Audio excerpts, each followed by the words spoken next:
pattern, we have a panel, and I think we've carefully chosen our panel to represent across the age group of this fellowship.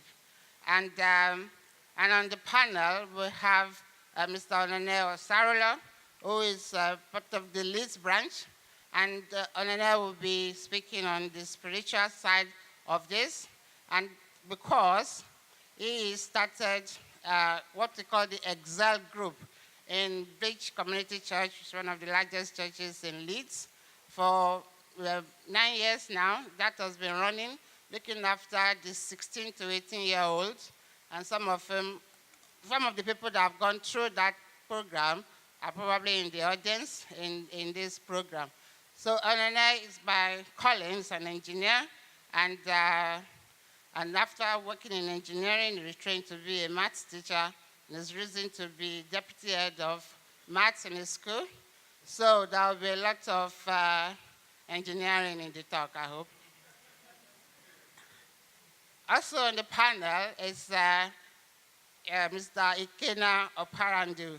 Ikena is also from the Leeds branch, and he is representing and carrying the flag for the young adults and teenagers. Ikena is a trained clinical psychologist, and is a senior psychological therapist working in the Leeds Improvement Access to Psychology Service. And he has 8 years background in mental health, and he specializes in providing low-intensity cognitive therapy. I'm sure he's not going to do psychotherapy on you today. But Ikena will be speaking on the health and well-being angle for teenagers and young adults, and also will be speaking as a teenager and young adult in a family relationship. And lastly is our auntie, who is no stranger to the fellowship. We have Mrs. Titilayo Oluwatidimu, who was a seminar leader last year, and she's a well-known educationist. She's a pioneer of a free school in London, and she's the director of education there. She's also a trained mathematician, so there will be a lot of mathematics today. And if you have any mathematical problem that you've not solved before, they will all be sorted out today. And our auntie will be speaking on the career side of things for young adults and teenagers, but also will bring our experience as a mother who has trained teenagers and have young adults. And so that's the panel. Can you please welcome them to the program? So as it's the tradition, each person will speak for about 10, 15 minutes, and then we'll have time for questions. But because we've lost a lot of time now, they will just pass the microphone to each other. So I won't come back to introduce them, and then we could gain some time. So please note your questions as they speak. And also this year, and I think probably for the first time, all their presentations are on PowerPoint, so you can follow them on the screens. And of course, this will also be made available at the end. And it's my pleasure, therefore, to invite Onene.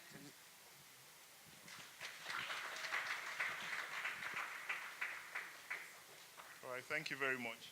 I've been told I've got 10 minutes. I'll have to whiz through this. But what I've done is to put some bullet points so that you can see exactly where the point of emphasis is. All right, so the common saying, but we know that there is nothing new under the sun, and there really isn't. All right, what we have are manifestations of the same thing, but they've got the same root cause. Now, that scripture talks about the works of the flesh as well. All right, it talks about the loss of the flesh, the loss of the eyes, and the pride of life. And a lot of the challenges our young people face can be, all right, channeled, all right, down to that scripture. So we're looking at these challenges in the 21st century, but there's nothing essentially new under the sun. Now, what I did was, I did my research, all right, did some study, but I also got the young people. I mean, where else would you get this from? So Again, in statistics, refer to this as primary data. So having done my research, I just put this up on our Facebook page. And I said, tell me your experience. What do you think are the challenges you face? And those are exact words from some of our young people. All right? So it's knowledge of slang. So they want to be part of it. This is what the challenges they face.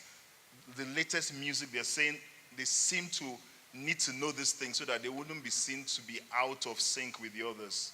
Even TV series, trendy clothes, social media, they said these are the things we confront.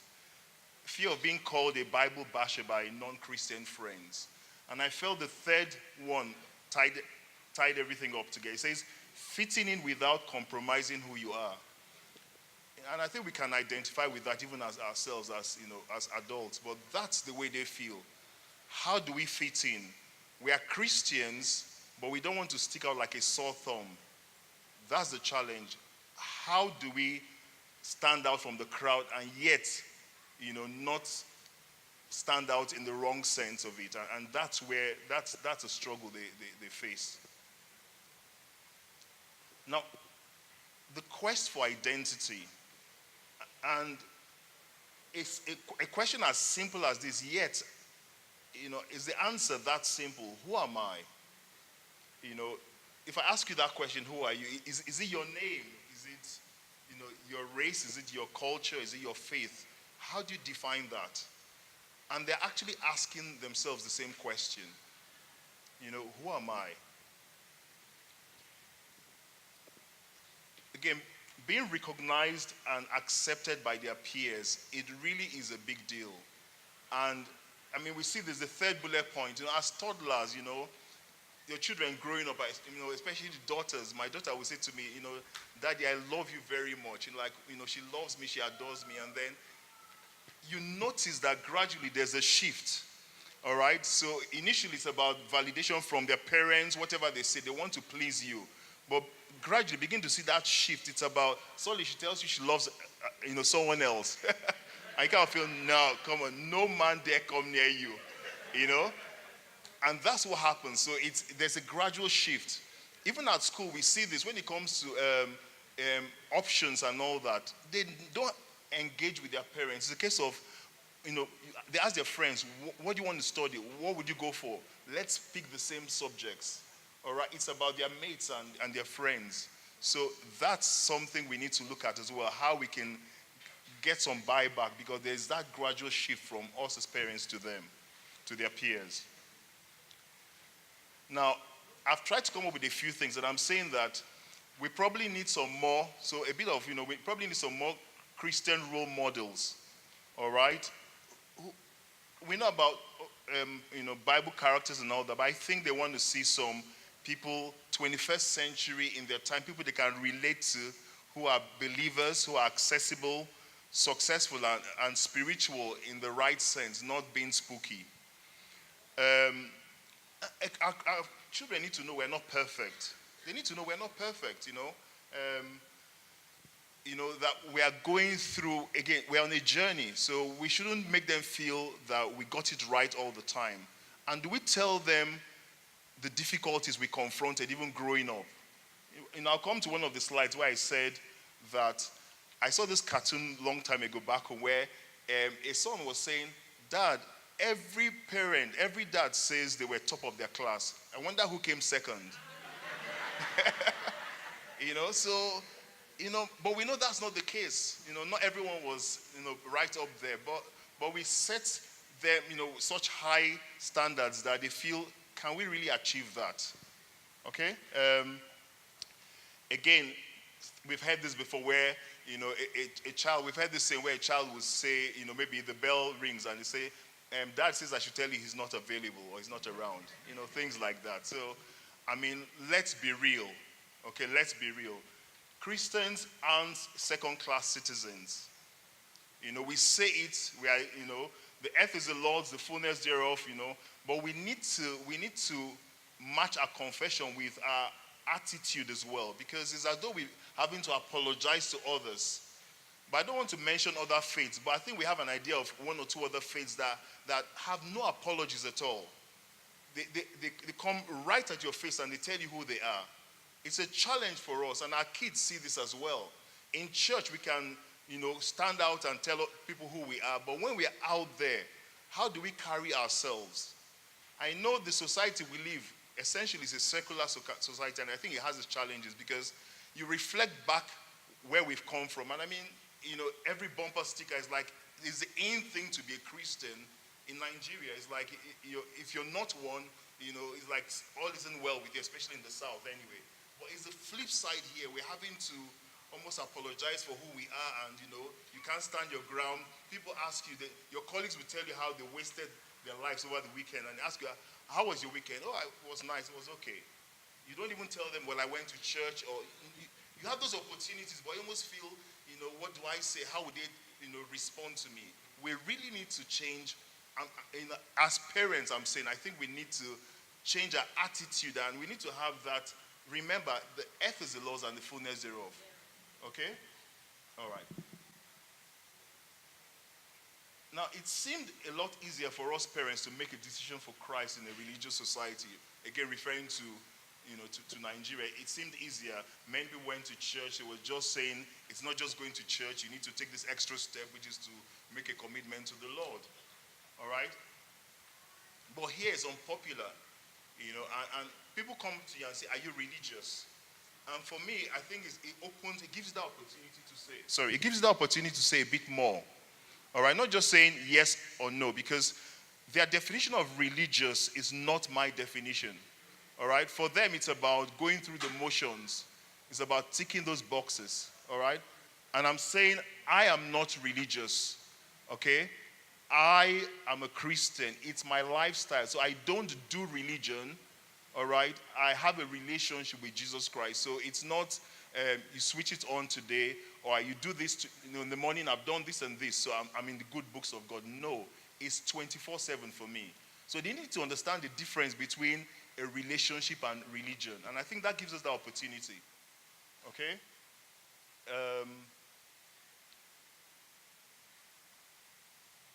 The last one, I'll just go. Now, we need to create a forum for our children to ask questions about. There are lots of questions. Evolution, creation. Again, some, I guess, would even struggle to answer. All right? What tends to happen is the group I run at church, we give them a personal data form at the start when they join us. And it's things like, and it says volume. So things like, when did you give your life to Christ? And here, some will say, well, I was born a Christian. I'm like, okay, we need to look into that one. And so, but even things like, how often do you read your Bible? And then some, well, only Sundays and things like that. So even when I was given this topic, I had to differentiate a Christian, the challenges Christians face and challenges teenagers face who are born into Christian homes, because we know there's a difference. And I came across both. Those that were trying to please their parents by ticking those boxes, and those that were genuinely, they had made that commitment to the Lord. Okay. The third one, you must be a doctor, engineer, lawyer. We hear all that, Again, parents trying to, for some, trying to fulfill those dreams that they had, and they didn't quite get it, and they're saying, my child has to do what I had wanted to do, and I wasn't able to achieve it. So those expectations put unnecessary pressure on them. And I'm not saying we shouldn't set those standards, but I think we need to support them. All right? So it's not just, even in salvation, Jesus Christ, the Lord didn't just say, okay, you need to be saved, but he provided Jesus Christ, and he told us how to go about it as well. So yes, you think you would want them to do this, you want them to achieve so much, but how do you support them? All right? So you need to be able to identify their strengths and the areas where they are struggling. And again, you provide that support. All right? If it's through training, if it's through private tuition, all right? If you think they need help with a certain subject or skill, that's where you come in. So it's frustrating when you say you need to be there and you don't support them. Well, music is a big one. We did that in Excel. We got them to, we got someone who was a music producer, but now saved. And we got them to research some of their some of their songs. And we won't have time for all this. All right. And it was difficult for them. It was difficult for them to read some of the lyrics. They found it embarrassing. It's like, we can't say this in church. But you listen to all that poison. Now, we were able to make them realize it wasn't the right thing to listen to. But the challenge remains, what's the alternative? So what we did was to create, again, another Facebook page, and we got people to research decent, contemporary, different genres of music, and got them to send those links there so that they can access what we want them. Because it's not enough saying, don't do this. If you don't provide a viable alternative, it's a matter of time they just slip back to their old ways. So final thoughts. We need to build lines of communication that are strong, and establish rules, discuss and set limits, and ensure they conform to those rules. And there's one final one, just time. Now, be willing to search for the right place of worship that will offer your children the best opportunity to explore their faith. I say this because I've got a few friends who enjoy, I'm not against, obviously, a few friends who enjoy.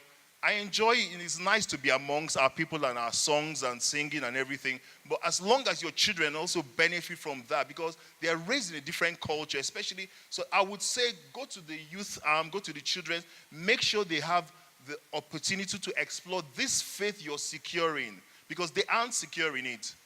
They need to know as much as you know. They don't have the confidence to say they're Christians. If you really ask them, have you made a commitment? No, but my dad says I've got to come to church. I've got to read my Bible. I've got to pray every day. Give them the opportunity where they can explore it. I think it's fundamental. It's about them now, not just you. And don't get carried away with you enjoying where you worship. Are they able to explore their faith? And hopefully with this, like I said, we'll have opportunity, if you have questions and all that, but I hope these have provided some pointers that will help us think about how to better support our children. Thank you very much.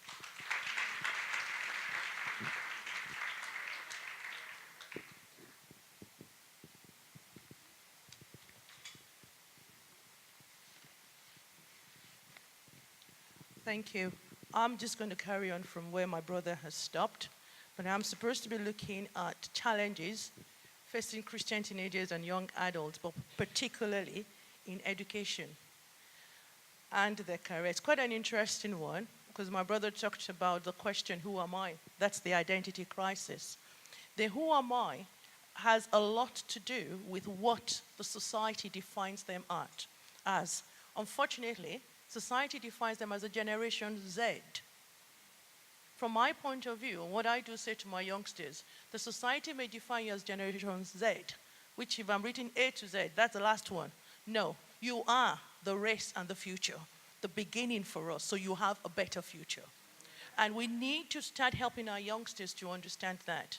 So not keeping the label that the society gives to them. And what are the pressures, what are the key things that affect them? I've tried to just compress them very quickly.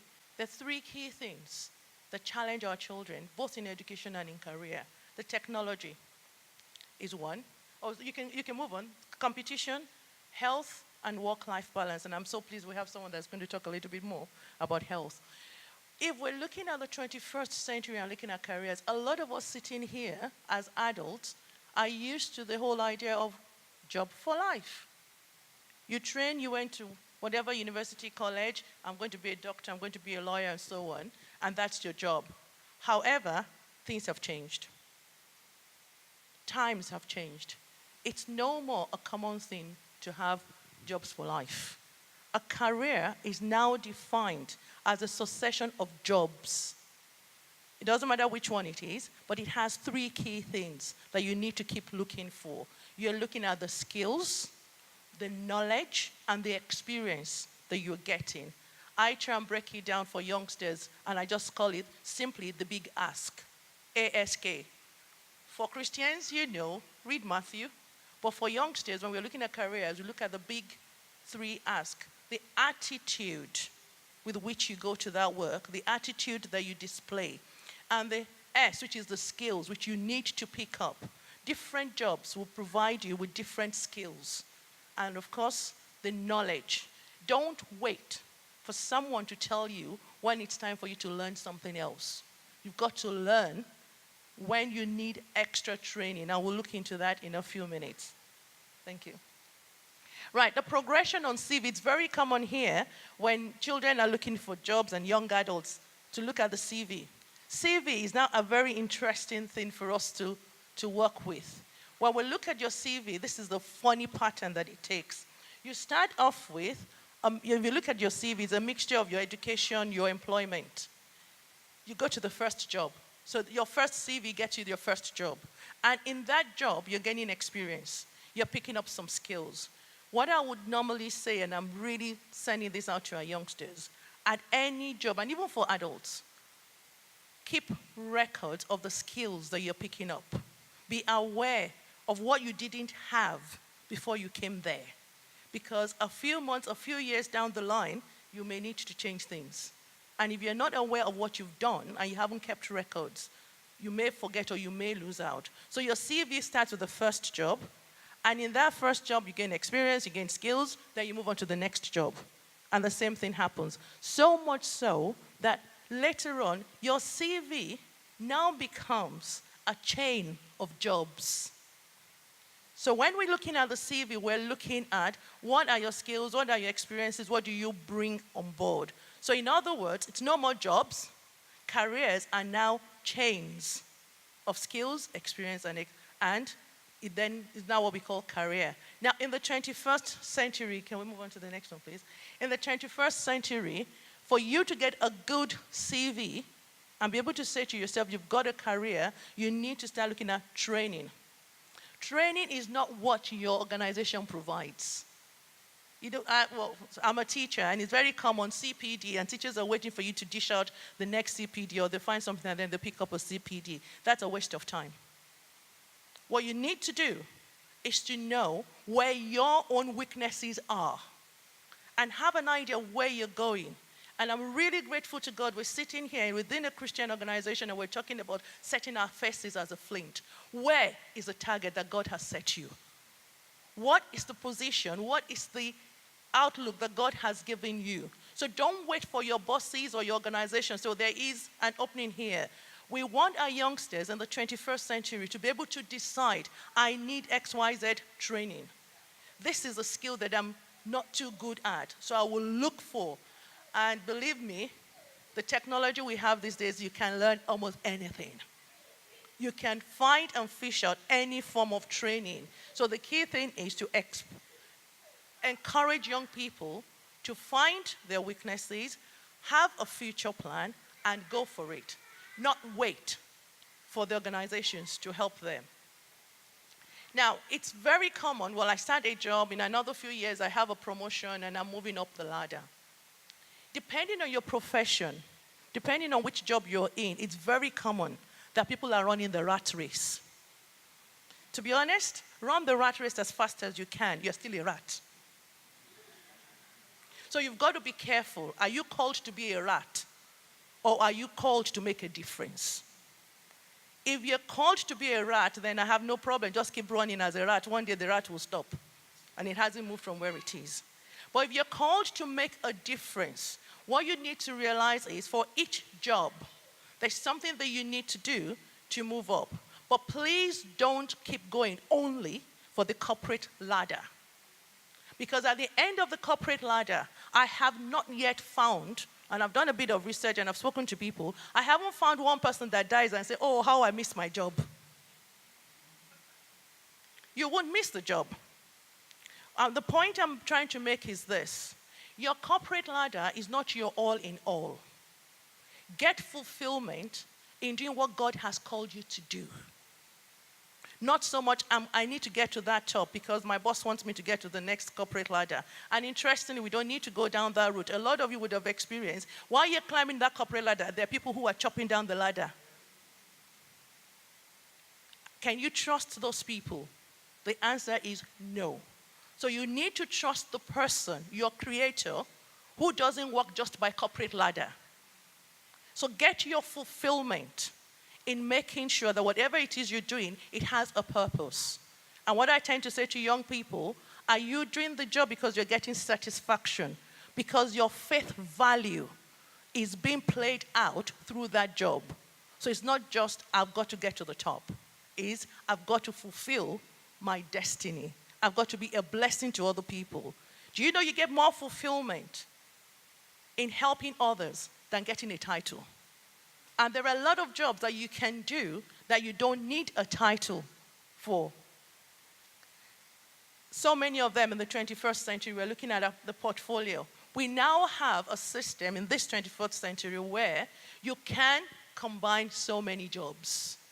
You can have 3-4 jobs. You can have one where you just 1 day a week. There's somewhere you can just do 3 times a year, as long as you've got the skills to do that. That gives you the possibility to be flexible, to make sure you channel what you're doing to your God-given energy, to what God has called you to do. You don't have to be dictated to just by the organization. And like I normally say to people, do you know what? Spend 24/7 in an organization. If you want to try it out, do the experiment. Provide 24/7 service for an organization. And if you don't look after yourself, the day you drop dead, it's 1 minute silence. And after that, maybe 3 people will come and do your job. But you were the only one doing it before. And while you were doing it, it was not good enough. While you were doing it, there were all kinds of complaints. The day you're not there, a few weeks down the line, if you go back to that same place, there are 3 people. So they divide that job.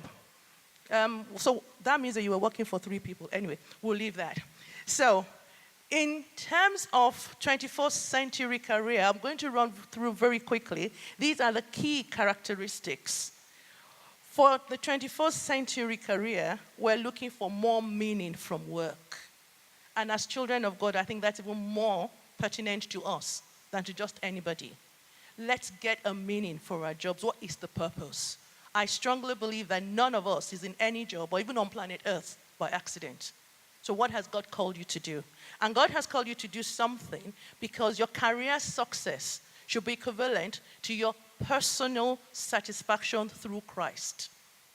And that makes a lot of difference.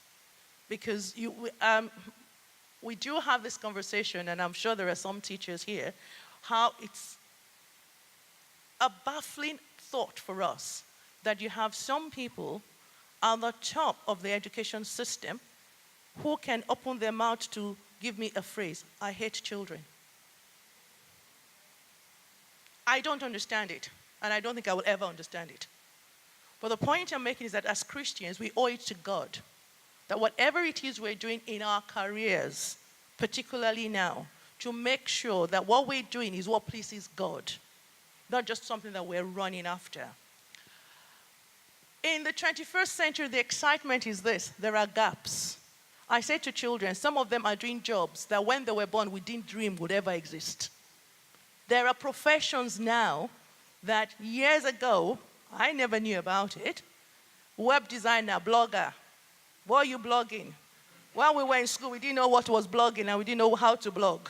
Now you can have it as a profession.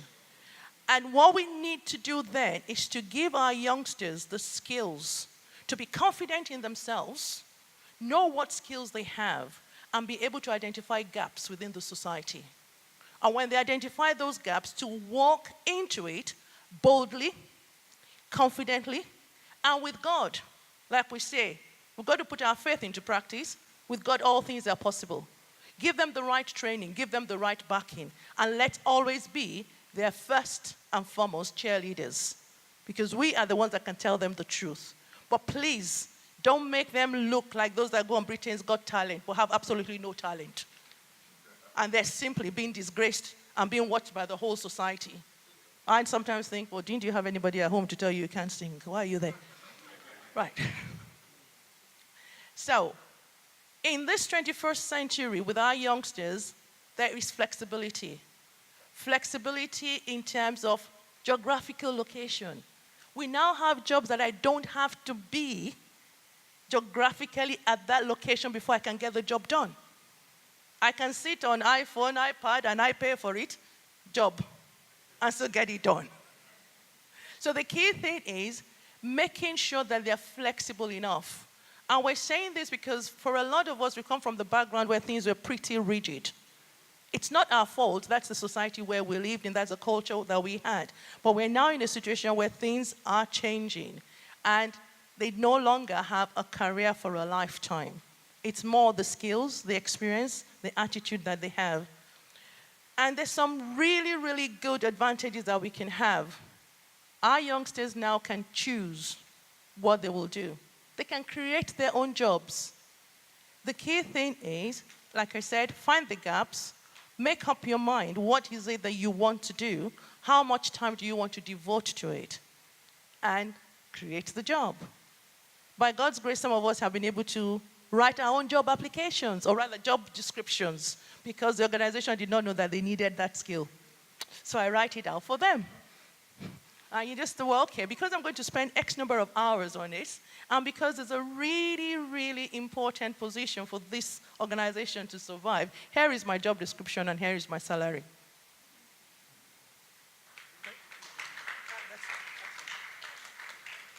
So very quickly, what I would say is to help our youngsters in the 21st century, these are the key things I would say, and we've been talking about it. Being determined, they need to develop resilience. They need to know, though I fall, I will rise. Though I make mistakes, it's not the end of the world. It's interesting, within the system, we're trying to teach resilience in schools now. We're looking for people that can teach character. I don't know. Well, they're trying to, but they're trying to do it without the scriptures. We'll leave that one alone. We need to encourage our youngsters to take a proactive approach, and I've mentioned that. Develop their own career. But, well, I will talk in a few minutes about parents, but I have a plea for parents on that. But let's encourage our youngsters to be very, very proactive. The power of the internet, to be honest, they can do a lot more than what we have ever imagined. Instagram. It's very interesting. I think I told my youngster off. Within 5 seconds, the whole school knew that Mom was not happy with that decision. And then I got a phone call. The school had to change that decision. Because otherwise, all the year 11 students were going to do something that personally I felt, no way, that's not happening. But it was just a conversation in my sitting room. Just actually, that doesn't make sense. Who made that decision? It's not happening. Instagram, my mom's not happy. Well, that's fine. So all I'm saying is we now live in a world where our youngsters have access to a lot of interactive internet methods, but we've got to be careful. Let's help them to use it properly. All right. Lifelong learning. I'm sure you will all appreciate you cannot stop learning. Learning is for life. The Bible is such a wonderful experience. If you keep reading it, every single day you're learning something new. And that tells me that God wants us to keep learning. And we come here every year in, year out. Well, I never walk out of here without learning something new. And we need to keep encouraging our youngsters. It's a lifetime. So you can't say, well, now I have a degree. If you look at it very carefully, having a degree now is more like a stepping stone. It's a beginning. So please, let's encourage them. And I know we're not saying every child must have a particular or super degree, but the idea is they are not averse to learning. They are not averse to the rigor of studying. They need to find their unique life balance.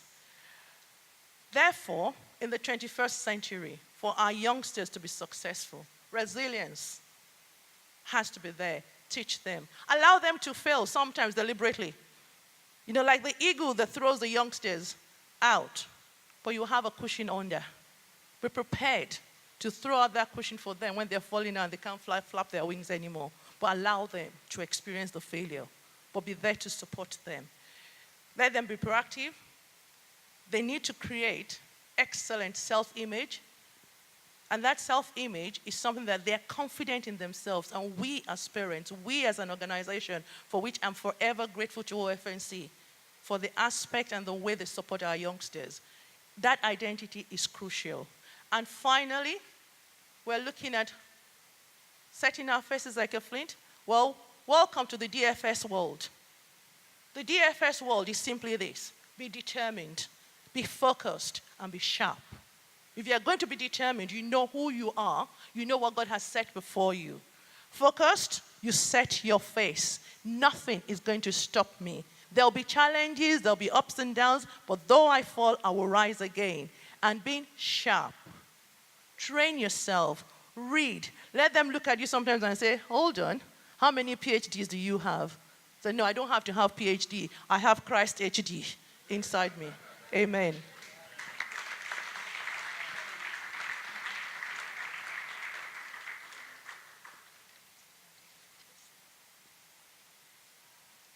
Okay. Now, I know I've been told to speak on health and well-being, but I suppose because of my background as well, chances are everything I'll be talking about will be more around sort of mental health. And the key thing really is because when we think about the youth today, even with statistics tells us that over the past 25 years, there's actually been 70% of an increase in young people who are now, who may have had or have had mental health illness in in their lives. And mental health illness, this is more common mental health problems, stress, anxiety, any of those things. Over the past 25 years, there's been a 70% increase. So that tells us a lot. So that's why most of what I'll be talking about today, when we talk about health and well-being, I'll be more particularly focused on the mental health side of things, talking about stress, talking about how to manage stress.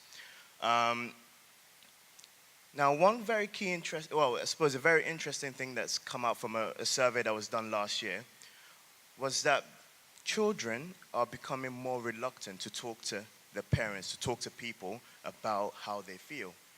And when they do tell people how they feel, especially with parents, parents are quite slow to respond to that.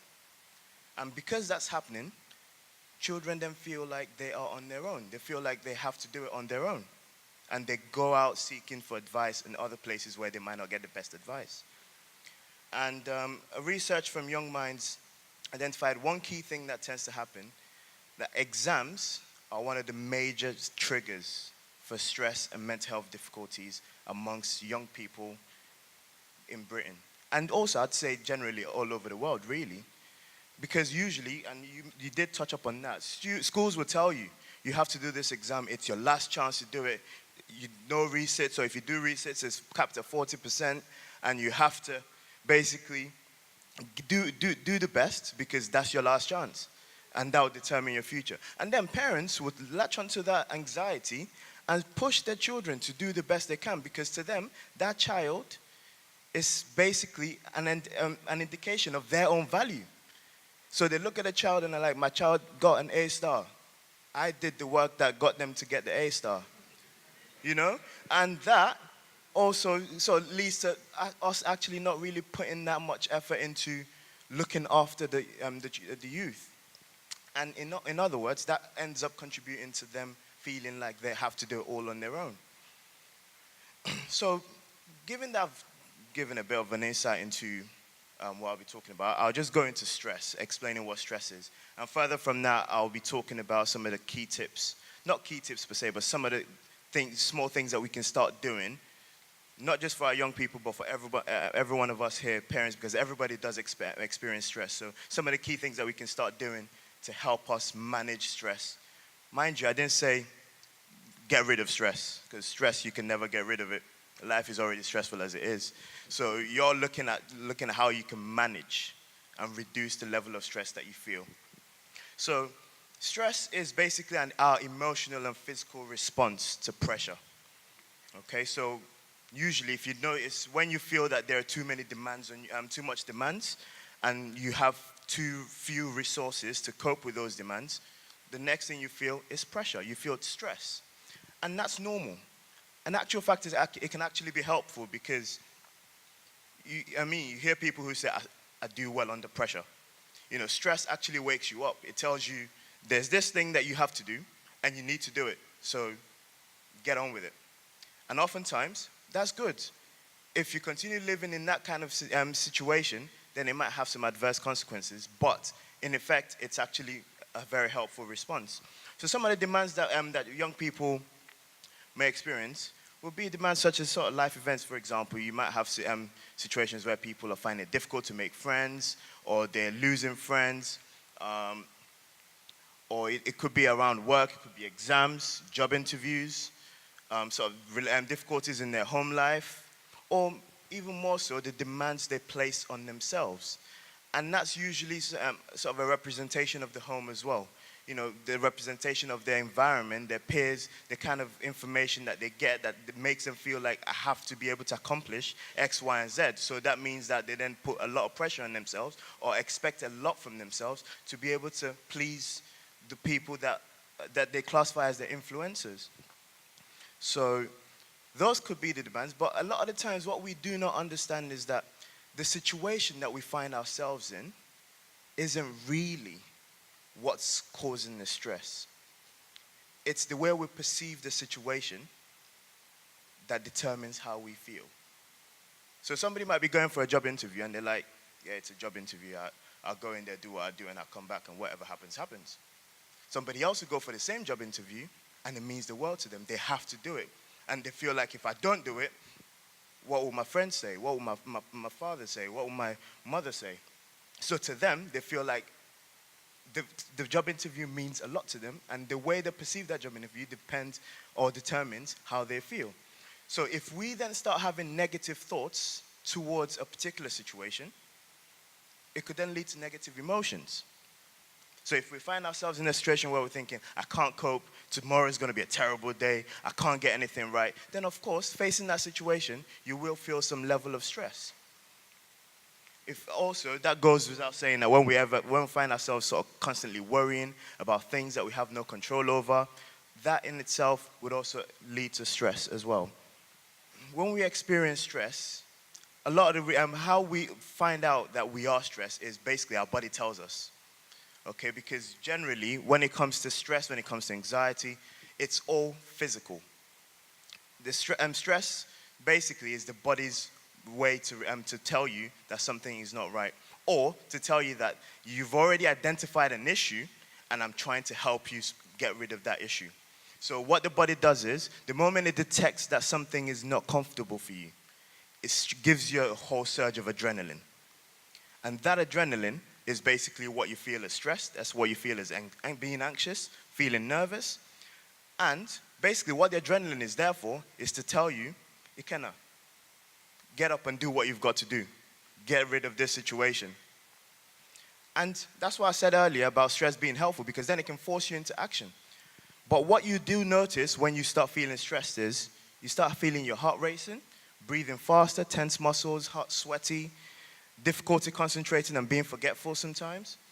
And for some reason, you might also feel the need to go to the toilet quite a lot when you're feeling stressed.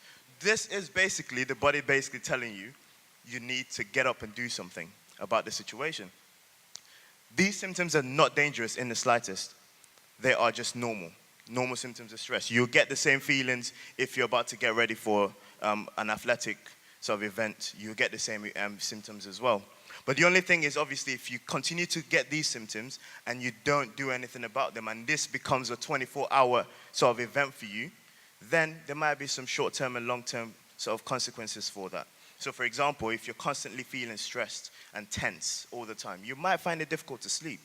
And if you can't sleep, then you'll be very tired all the time. And on top of that, your immune system gets lowered. And because your immune system is lowered, you become more susceptible to infections and things. So these are the type of ways where if we don't learn to manage stress, both as young people but also as adults, if we don't learn to manage stress, we might end up finding ourselves in situations where we're taking trips to the doctors all the time.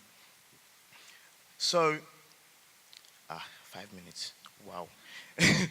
So when it comes to our behaviors, one of the key things that we'll do notice is when we're feeling stressed, we find it unable to settle, we might be constantly busy and things like that. So all these is basically you being able to identify when you're really struggling. Now, there's no need just knowing all about stress and not knowing what to do with it, really. So we'll now go into sort of the kind of tips that can help in managing stress. And one of the key things would be to, first of all, be able to identify the factors that are contributing to the stress. So it might be just being able to do something as simple as that, Basically, having stress in the middle and asking yourself, I'm feeling very stressed right now. What are the situations that's contributing to this stress? And when we've identified them, then you can start ticking them off in terms of which ones you want to start working on to start reducing the stress.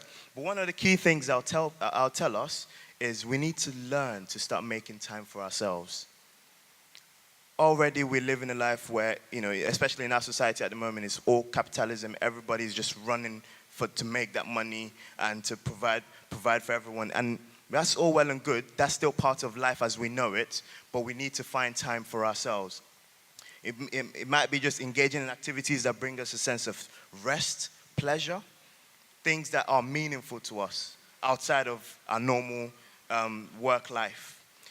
Meditation, prayer, reading the Bible, actually, when we talk about Christianity and mental health, we talk about meditation a lot. We talk about prayer and reading the Bible because actually, that is the best form of meditation. When you're actually immersed in a particular in a particular word, you're immersed in a particular prayer that you sort of focusing on, guess what? Your mind is not on anything else but that very thing. So if getting into the habit of that is actually quite good. Relaxation is very, very good as well. And this could be part of what we call out. I tell my clients, just to see this as your pampering session. Even if it's 30 minutes every day, find time to just do some controlled breathing. Well, I use the 4-2-4 technique. So basically, taking a deep breath for 4 seconds, hold it for 2 seconds, and then exhale for 4 seconds. Progressive muscle relaxation is another one. Doing a full body scan and going through each muscle in your body and just tensing it. See what it feels like when you're tense, and then what it feels like when it's relaxed. And doing that gets the mind to be focused on the body, and it doesn't focus on all the worries that we have to that we always tend to find ourselves doing a lot. Okay? Good sleep hygiene is very important for stress management. You notice that as kids, well, I don't know if you will still remember, but well, as kids, you get to the point where when it's close to bedtime, there's a bedtime routine. They go brush their teeth, you put the pajamas on. All that's doing is getting the brain to register it's time for bed. So when they've done all of that, you read them a bedtime story, and guess what? They go straight to bed. As adults, what we end up doing is, I've got to respond to this email. After that, let me go and warm the food for tomorrow. And after that, we do all of that, and then we decide, right, let's go straight to bed. And then you find yourself struggling to sleep. You wake up the next day, you're thinking, I'm very, very tired. And then we go back to all the negative thinking. Today's going to be a terrible day. I'm not going to be able to focus. And guess what? You won't be able to focus because you're already stressed.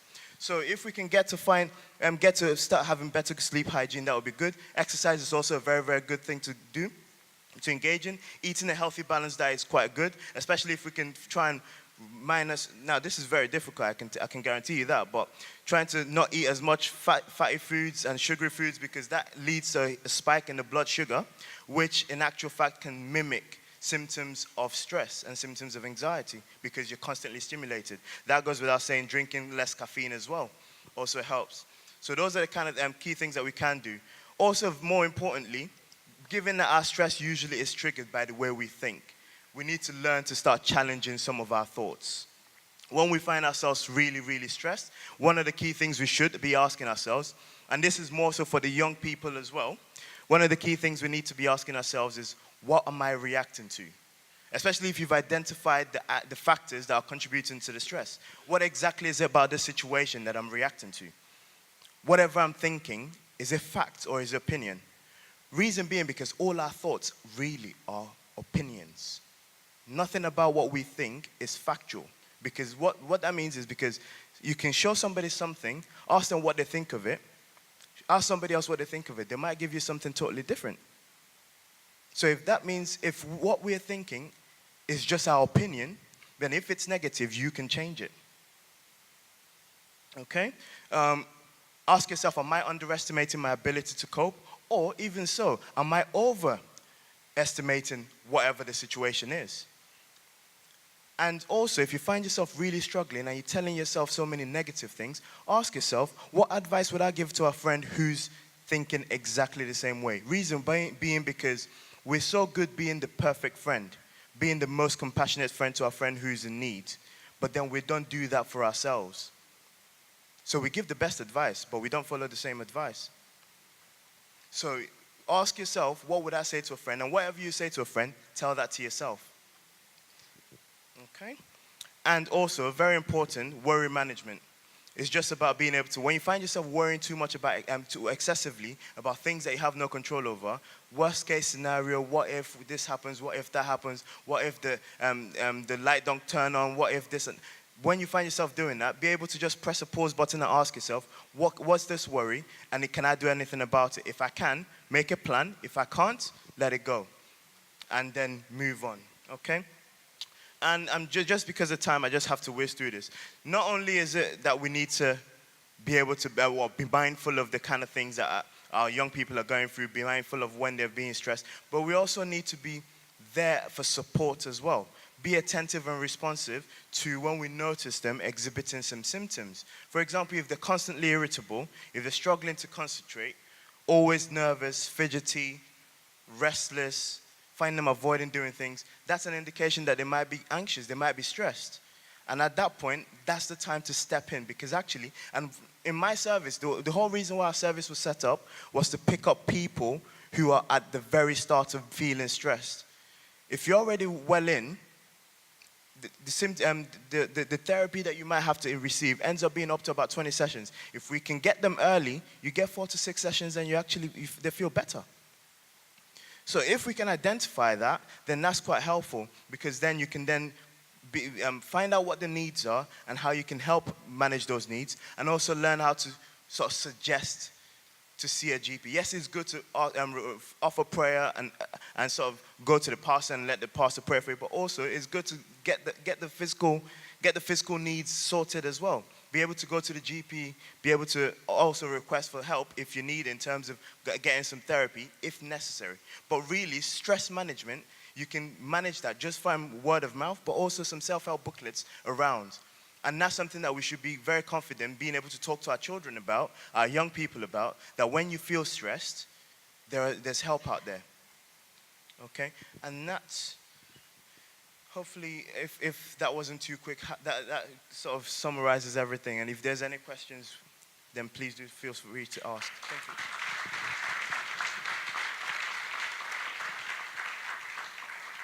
Please, can you appreciate our panels again? And I'm going to be a bit partial really now, because I really want us to actually appreciate Ikena separately, because he has handled 2 stresses very well. He was at a wedding yesterday. He had to leave Manchester very early this morning to come here. And even while he was speaking, I put him under stress, and he handled that very well. Please, can we appreciate him? And he still has one more presentation to do, but I think we'll take that with the questions. Otherwise, your lunch will go cold, and I don't want to be responsible for that. Definitely, I have been with some teachers, because there are so many acronyms, I can't keep up with them. And ASK and DFS and the likes. And we can see the common trend in what they talked about. As I said, the slides will be available, so I'm not going to rehash them. But I want to emphasize one thing that our sister mentioned.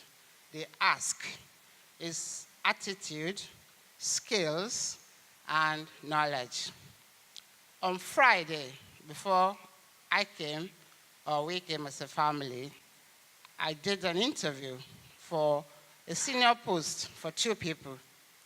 And we had 2 candidates.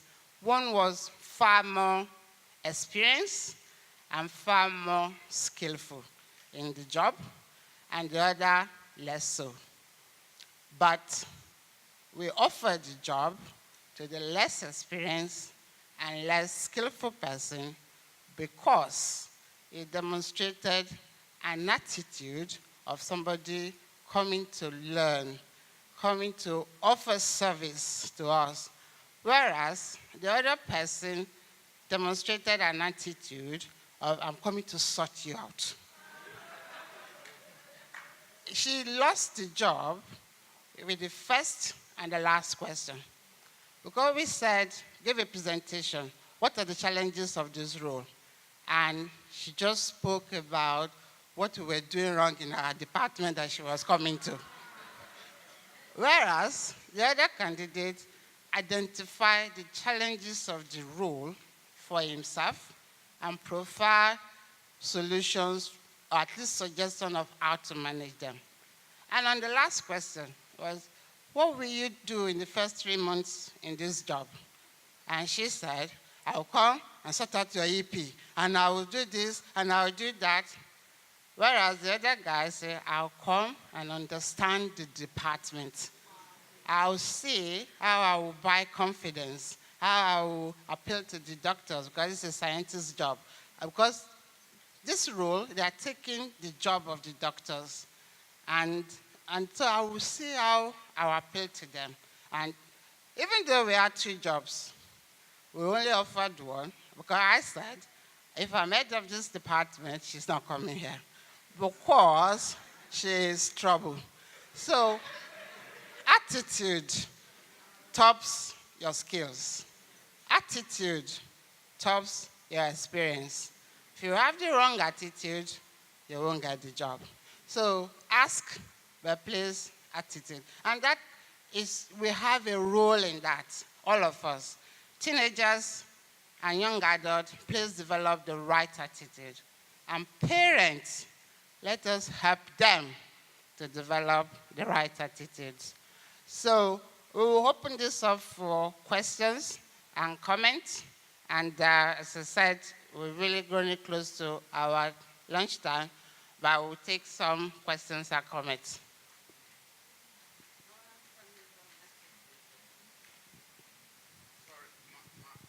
I have a difficulty to clear in my mind because I hear these all the time. Oh, children are getting stressed because of exams. I hear it over the radios all the time. Now there are 26,000 children who visited XYZ because their exam is coming.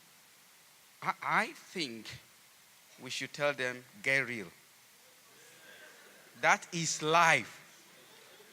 We're going to get exams in life, either in written or oral or life challenges. And I hear our brother mentioning that parents put pressure and things like that because they want to see them get A star so that they can say, I did A star. I don't see it that way. I, by the grace of God, I'm doing very well. I have good house, good car. My parents don't. My mother don't.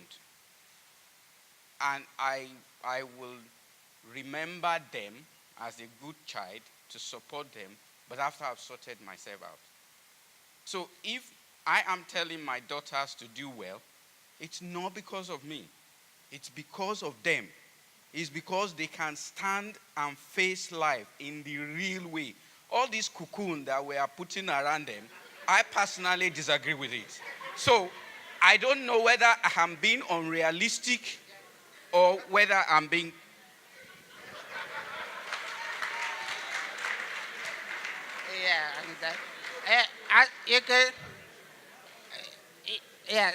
I think that's a very popular one, but our panelists are really busting to get in. So,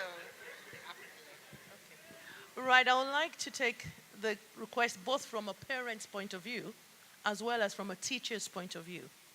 As a teacher, I'll stand up so I can. As a teacher, yes, we do talk about children having exam stress and so on and so forth. The key thing is preparing them. Life itself is an exam. Every day presents a challenge. It's not so much the fact that, I know there's a school of thought in education where they say, well, don't give them exams or even try and do it for them. But the honest truth is with a new system where it's after 2 years that they sit an exam, very similar to what most of us used to know as the Almighty June. They're introducing that. And I'm saying to them, be prepared to take lots and lots of mental health issues because the children are not prepared for that. So my dear brother, the way to handle it is to prepare them for the exams. Start small. let them experience a small bit of stress and be there. That's like I gave the example of the eagle. Let them fall out of the net, but have something there out of the nest, but have a net for them so that they're not completely damaged. And they're not even damaged at all because you have helped them. So it's not someone that they shouldn't have exam stress. It's the way the system is. I remember, and I'll be very quick about this, I think it was my second time as a head of department, when I decided that children needed to sit on mock exam. The head teacher came back to me and said, we don't do that here. You're stressing them out. And I thought, what world of stress is this? Aren't they going to sit the exams? All I'm asking them to do is to practice. Have an idea of what it's going to be like. We had a big row about it, but thankfully, as I am, he was only saying it to me. It went into one ear and came out of the other. I did what I needed to do with the children. And at the end of the exam, he came back and said, we've never had such a wonderful result in this school. Because the children learned how to manage the stress.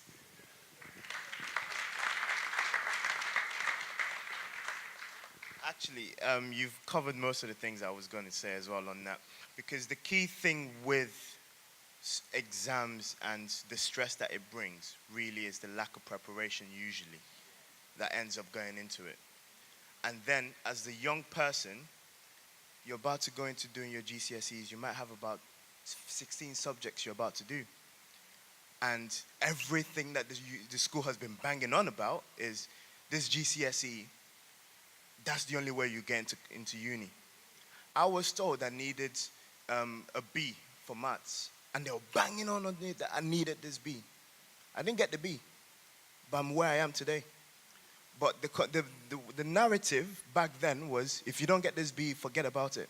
You have to go and do this maths again, even when you're doing your A-levels. And that's the perception that a lot of young kids are getting, that exams are the be-all, end-all. And then there's no preparation. Everything is just stacking up on you up until the time when you have to do this one exam. That's your final chance of doing anything, because that's the only exam that determines your life. And that's why we need that preparation. We know that this is coming. Start slow. Build that confidence so that when it gets to the time when you're doing the exams, you're familiar with it. Thank you. Any more comments or questions? Please, can we be brief because lunch is... I think everything about life is getting the balance, right. And as a parent, what I've done is sit down, say, what are my weaknesses that some of these children are, exhibiting? And I then find it difficult to discipline in that area and leave that part to my wife.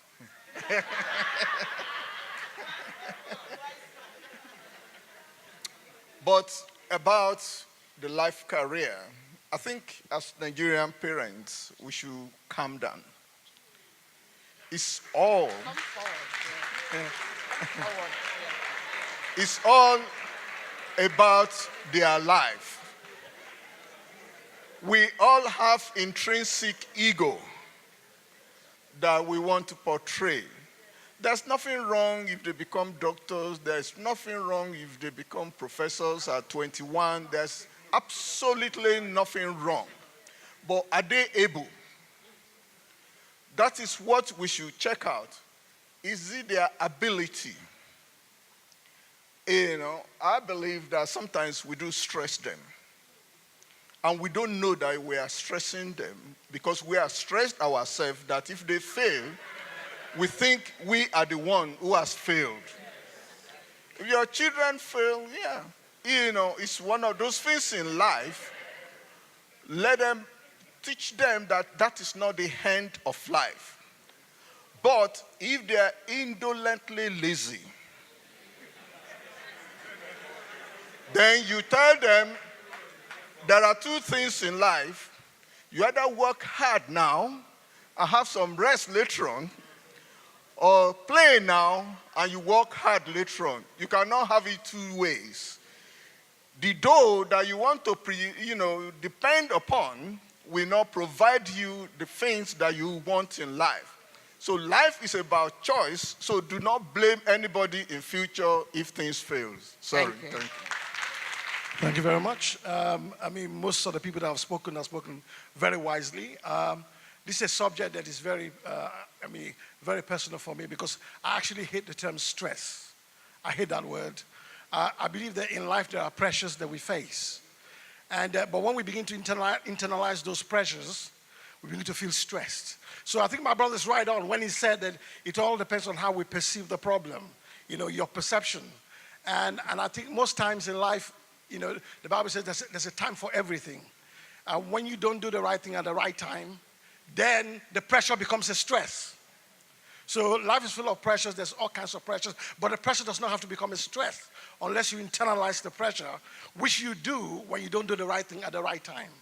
And I think like my brother also rightly said, we also have to be realistic in terms of we only got so much time in a day to do so much. If you've got too much in your plate, then again, you're also setting yourself up for failure.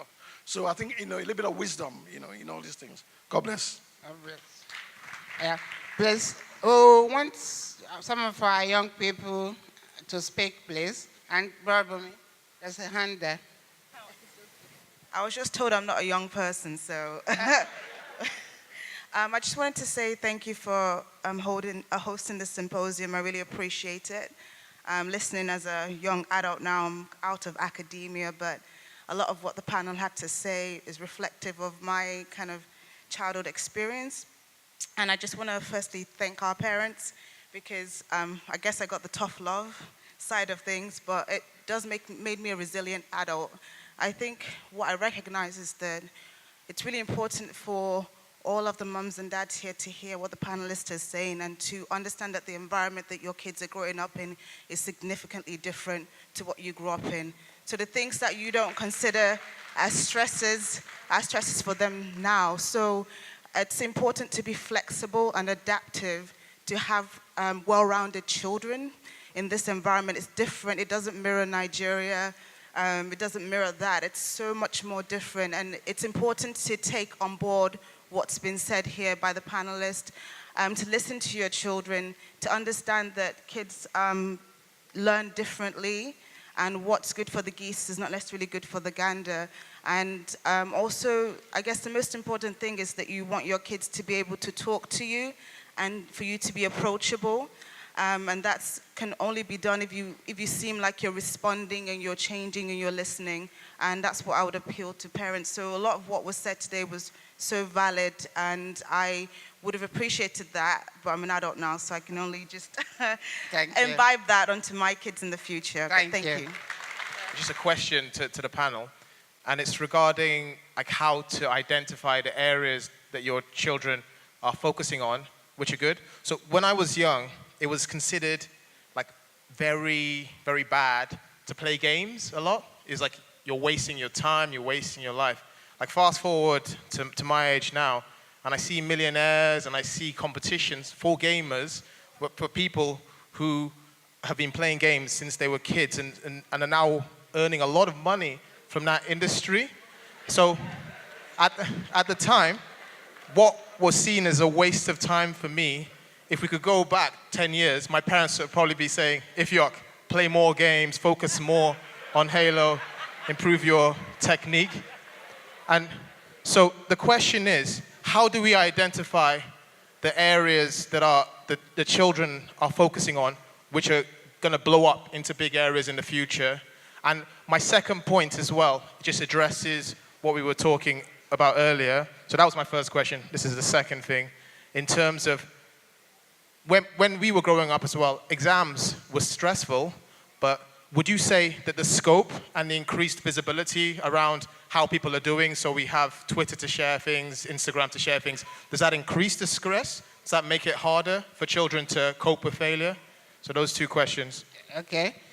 Just before our sister answers, two things to say quickly. We've bought some time with the restaurants. We've told them we'll be coming a bit late for lunch, so please don't rush out. And then before I pass it on, and I really key to that first question about games and all of that, I wonder what would have happened if Bill Gates and Steve Jobs' parents stopped them from doing what they've done. Say what they've given to us. Right, thank you. How do we identify our children's skills or whether they should be playing games? The key thing is, please, please, please, as parents, give them the flexibility. Let them experience different things. Art, music, whatever it is, encourage them because you don't know. You didn't create them. You've just been given that custodian job. And the best thing to do is whatever is within your ability to let them experience, be it sports, be it whatever, and bear at the back of your mind, it's only for a season.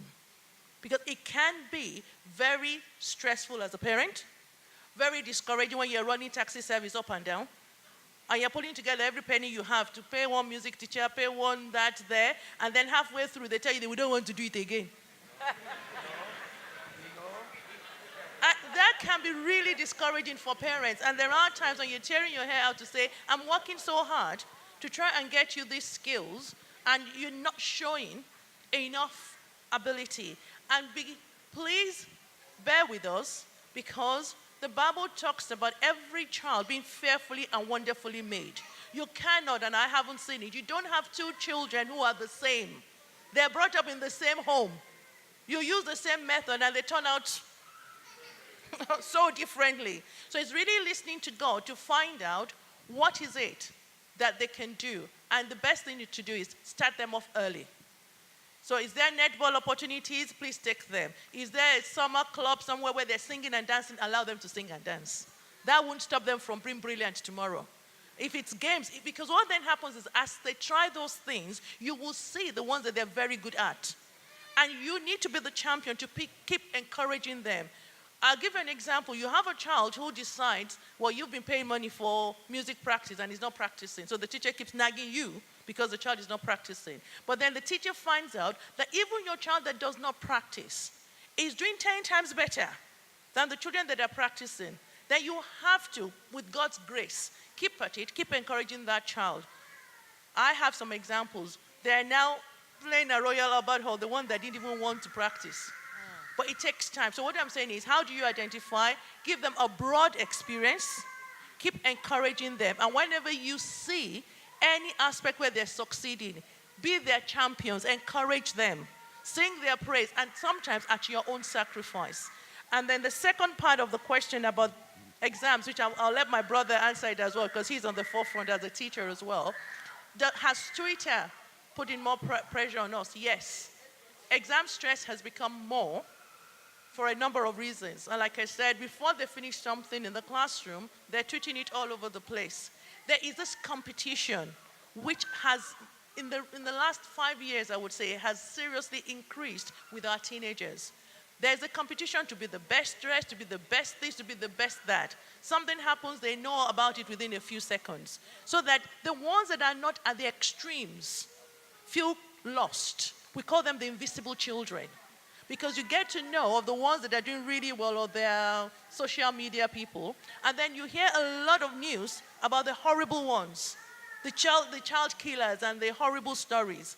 So if you're not right at that end, what happens to you in the middle? So the social media has put in a lot more pressure on them. So they're constantly, and like our brother has mentioned to us, they make you feel sometimes that if you don't get this grade, that's the end of your life.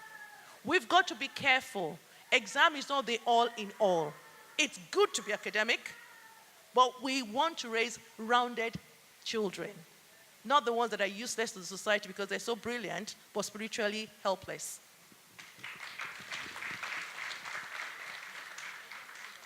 I'll just say two things. First, I've got twin boys. I've got twin boys. They're completely different. But I guess with my experience, I can see their strengths clearly. You can see where this one is strong, this other person is weak. You can tell their strengths. And I think parents need to do a bit more research. So if they're good at this, what could this lead to? Because it helps you in options, and when they get to pick subjects, you're saying, okay, now you like doing this. All right, this could lead to this potentially. And so that's why we need to engage them in conversation. So rather than say, I want you to do this, you're good at this. Now, this could lead to this potentially. You need to have those conversations with them. Again, I try to stress this. There's probably a difference between a hobby and what will put food on your table.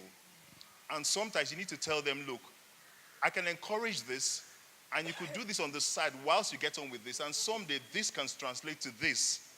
All right? It's having those conversations with them rather than saying, I don't care about this, this is what you've got to do.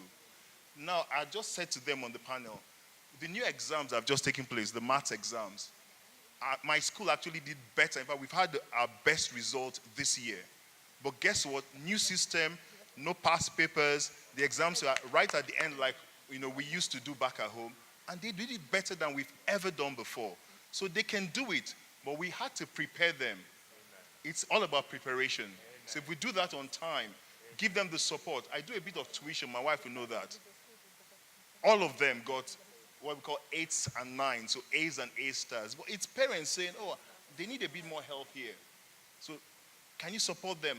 An hour here, an hour there, it makes all the difference. So you set those standards, but please help them with the how to succeed as well. Thank you. Yes. Ooh, hello. Hi, everyone. I've lost my voice a bit, by the way. I think it's fair, like what everyone's been saying, but I think one of the reasons why, like people, cause I've just done my A-levels, one of the reasons why we were so stressed is because the teachers were so unprepared. Like there were no past papers, there were no like even the specimen papers that were available weren't actually useful. And fair enough, like Sez just said on the panel, like his individual school did well, but in general in the whole country, like a lot of people, especially 18 and 17-year-olds who were doing exams that could determine their whole future, they felt so unprepared because no one had any resources available. And like they even had to lower the grade boundaries so much so that people could get the right amount of grades. And so I think parents need to be a bit more empathetic towards the fact that this is a completely new system that not a lot of people are used to, that even universities are still getting used to, and that you just need to like be able to find a way to accept the stress that we're going through. Like fair enough, life is hard and you'll always get stress. But this is almost a new type of stress to us. And even though I've been doing the exams since I was in year 9, and I've had panic attacks since from year 11 to year 13. And even though I prepared so much, it doesn't cancel out the fact that you can't control what is going on. And even though you're doing exams that you can't determine exactly how you want them to go. So I really think parents need to be more empathetic towards that. And also in terms of having you can only be a doctor, an engineer, or a lawyer. I think parents need to know that there are so many ways to get into different career paths. University is now not the only way. You can do apprenticeships into accountancy. There are so many different options out there. So I think you need to not put your child in a specific mold and say, this is the only way you can go, this is the only path that you've got to do as I say, because at the end of the day, it's their life, and you need to give them the ability to choose independently how they want to live that life.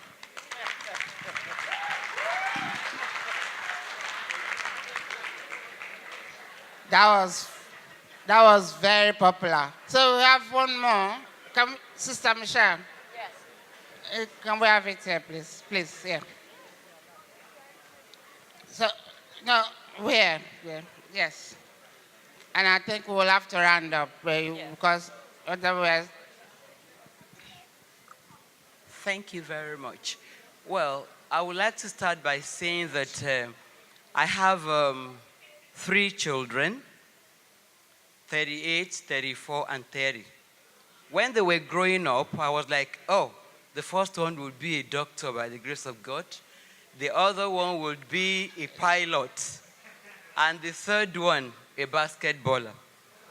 Those were those things were in my brain. But the 3 of them didn't end up doing all of this. The last one started basketballing, but he didn't go far. But by the grace of God, the first 2 have 2 master's degrees, and the last one has the first degree. They are doing very, very well, even though they are not doing what I wanted to do. So what I want to stress this time is that as parents, we must be encouragers. We should encourage our children, no matter what they want to do. Well, I am an agriculturist by profession, And by the grace of God, I sing. I have 3 albums that I have done professionally. While I was growing up, my parents, they didn't encourage me, about singing. But because that's my destiny, so to speak, that I would be a gospel singer. And I am where God wants me to be. I know I can still do better. So anyway, what I just want to say is encourage your children. Let you be the best encouragers for your children, and they will end up well. Thank you.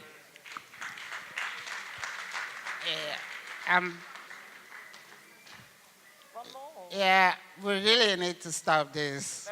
Otherwise, we will be here all afternoon. And as I said at the beginning, I don't want to be responsible for your cold lunch. But, and there will be plenty, you can interact and we'll talk this, there's no end to this. And I want to believe, even from the interest, and that people want to ask more questions or make contribution. This has been a popular symposium. And I also hope that you've learned something, as I have done.